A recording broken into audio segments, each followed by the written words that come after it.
Asia के दो मुल्कों की सेनाओं के बीच भयंकर झड़प चल रही है। किर्गिस्तान और ताजिकिस्तान की सेनाएं पिछले 4 दिन से एक दूसरे को निशाना बना रही हैं। सीमाओं के लिए हो रही इस जंग में अब तक 100 से ज्यादा लोगों की जान जा चुकी है। और खूनी जंग अभी थमी नहीं है। दोनों देशों की सेनाओं ने अब जंग में अपनी पूरी ताकत लगा दी है। किर्गिस्तान की एक महिला का एक हैरान करने वाला वीडियो इंटरनेट पर आया, जिसमें गोलीबारी की आवाज सुनाई दे रही है। वीडियो रिकॉर्ड कर रही ये महिला लगातार दौड़ती रही और ताजिकिस्तान की सेना पर बेरहमी का आरोप लगाती रही। दावा किया जा रहा है कि दोनों ही देशों की सेनाओं ने अब विवादित इलाकों पर कब्जा करना ही एकमात्र लक्ष्य बना लिया है। ताजिकिस्तान की फौज ने बॉर्डर के इलाकों में एक पुल को ध्वस्त कर दिया। ये पुल दोनों देशों को जोड़ता था। किर्गिस्तान की फौज को रोकने के लिए इस पुल को ढेर किया गया। किर्गिस्तान की फौज भी जंग में पूरा दम लगा रही है। यहां तक कि अपने बारकताश ड्रोन भी तैनात कर दिए गए हैं।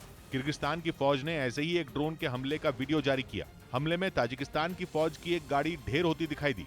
और खबर तो यह है कि अभी से दोनों देशों का इस जंग में तगड़ा नुकसान हो चुका है। जंग में जख्मी होने वाले ज्यादातर लोग फौजी नहीं बल्कि बेकसूर आम लोग बताए जा रहे हैं, जो बॉर्डर के इलाकों में गोलीबारी का शिकार हो रहे हैं। ताजिकिस्तान और किर्गिस्तान के बॉर्डर पर ऐसे कई इलाके हैं जिनमें कभी सीमा तय ही नहीं हुई। पहले भी बॉर्डर पर झड़पें होती रही हैं, लेकिन इतनी भीषण जंग पहले कभी नहीं हुई। ताजिकिस्तान की फौज के जवान पहाड़ी इलाकों में गांवों पर गोलीबारी करते हुए देखे गए। एक वीडियो ऐसा भी सामने आया जिसमें एक मल्टीपल लॉन्च रॉकेट सिस्टम कबाड़ बना हुआ दिखा। दावा है कि किर्गिस्तान की फौज के ताबड़तोड़ हवाई हमलों में ताजिकिस्तान को इसी तरह नुकसान हो रहा है। ऊपर से दावा यह है कि दोनों ही देशों की सेनाएं बॉर्डर पर अपनी पूरी ताकत झोंकने में लगी हैं।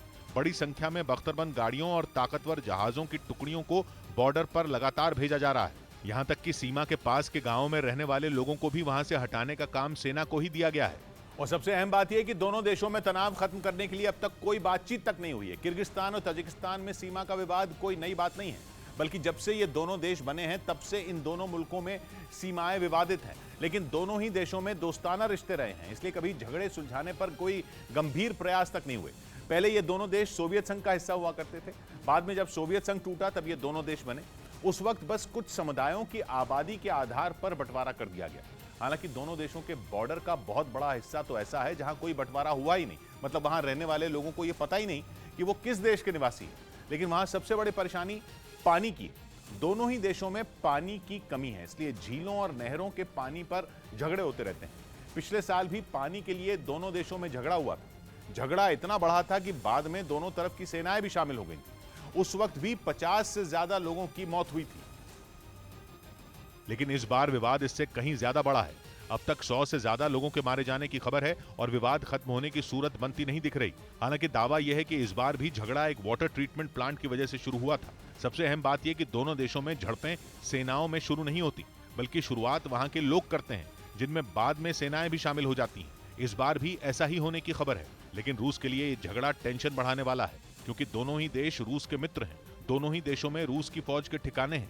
रूस के दो साथियों का कमजोर होना पुतिन की टेंशन बढ़ाने वाला है, खासतौर पर तब जब यूक्रेन जंग के बाद पुतिन को घेरने की कोशिश दुनिया भर में चल रही हो। रूस का एक संगठन है जिसमें केवल रूस के कुछ पक्के सहयोगी देश हैं। इसका नाम है कलेक्टिव सिक्योरिटी ट्रीटी ऑर्गेनाइजेशन। इस संगठन में मोटे तौर पर वो देश हैं जो कभी सोवियत संघ का हिस्सा थे। इसे बनाया गया था 1992 में और मकसद यह था कि सोवियत संघ खत्म होने के बाद ये देश एक दूसरे की हर मुमकिन मदद कर पाए।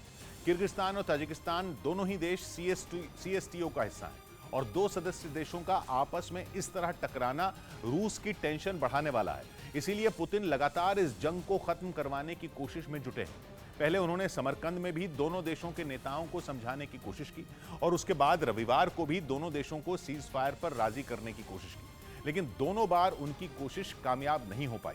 खबर है कि बार बार सरकारों की तरफ से सीज फायर पर सहमत होने का दावा हुआ, लेकिन बाद में एक दूसरे पर सीज फायर उल्लंघन का आरोप लगा दिया गया। मतलब यह कि राजनीतिक समाधान की कोशिश अब तक नाकाम रही है और इन कोशिशों का जमीन पर कोई असर नहीं दिख रहा।